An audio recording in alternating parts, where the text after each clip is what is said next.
નમસ્કાર મિત્રો, સ્વાગત છે તમારું આજના નવા વિડીયોમાં। મિત્રો, આજે હું તમને જણાવીશ કે જો કોઈને અંબાજીમાંનું સ્વપ્ન આવે તો એનું શું કારણ હોય અને માતાજીનું સ્વપ્ન આવ્યા પછી આપણી સાથે શું થાય છે। મિત્રો, આમ તો અંબાજીમાંના દર્શન સ્વપ્નમાં થવા એ આપણા માટે શુભ ગણાય છે। માતાજીના દર્શન થવાથી આપણા જીવનમાં સુખ, શાંતિ અને સમૃદ્ધિ બની રહે છે। કેમ કે મિત્રો, માતાજીના દર્શન કરવા માટે થઈને લોકો પગપાળા છેક અંબાજી ચાલતા જાય છે। કેમ કે એમના મનમાં માતાજી પ્રત્યે શ્રદ્ધા હોય તો એમને થાક પણ નથી લાગતો અને આપણને ઘરે બેઠા જો માતાજીના દર્શન થઈ જાય તો આપણે તો ધન્ય થઈ ગયા એમ જ ગણાય। અને જો કોઈ બીમાર માણસને માતાજીનું સ્વપ્ન આવે તો એની બધી જ બીમારી દૂર થઈ જાય છે। અને જો કોઈ દુઃખી માણસને માતાજી સ્વપ્નમાં આવે તો એના બધા જ દુઃખો દૂર થઈ જાય છે।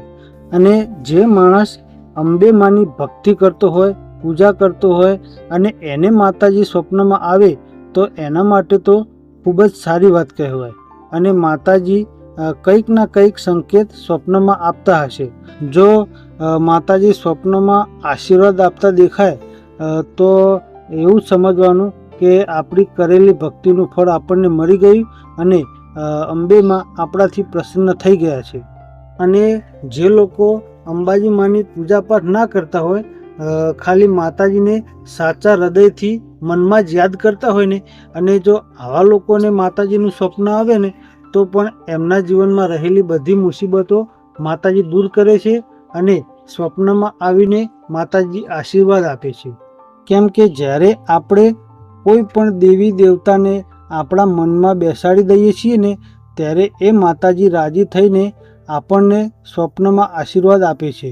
અને જો કોઈને વારંવાર સ્વપ્નમાં અંબાજીમાંની મૂર્તિ કે અંબાજીમાંનો ફોટો દેખાય ને તો પણ આ એક શુભ જ ગણાય છે અને માતાજી આપણી સાથે જ છે। પણ જો સ્વપ્નમાં માતાજીની મૂર્તિ તૂટેલી કે માતાજી બહુ ગુસ્સામાં દેખાય તો આ એક અશુભ ગણાય છે। અને જો કોઈ અંબાજી માની પૂજા ના કરતા હોય અને એવા લોકોને સ્વપ્નમાં દેખાય કે આપણે માતાજીની પૂજા કરી રહ્યા છીએ તો આપણે માતાજીની પૂજા કરવાનું ચાલુ કરી દેવું જોઈએ। તો મિત્રો, આ હતી અંબાજી માના સ્વપ્ન વિશેની જાણકારી। તો તમને આ અમારો જાણકારીવાળો વિડીયો કેવો લાગ્યો એ કોમેન્ટ કરીને જરૂરથી જણાવજો।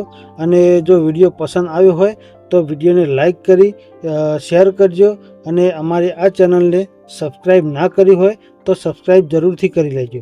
જય અંબે માં।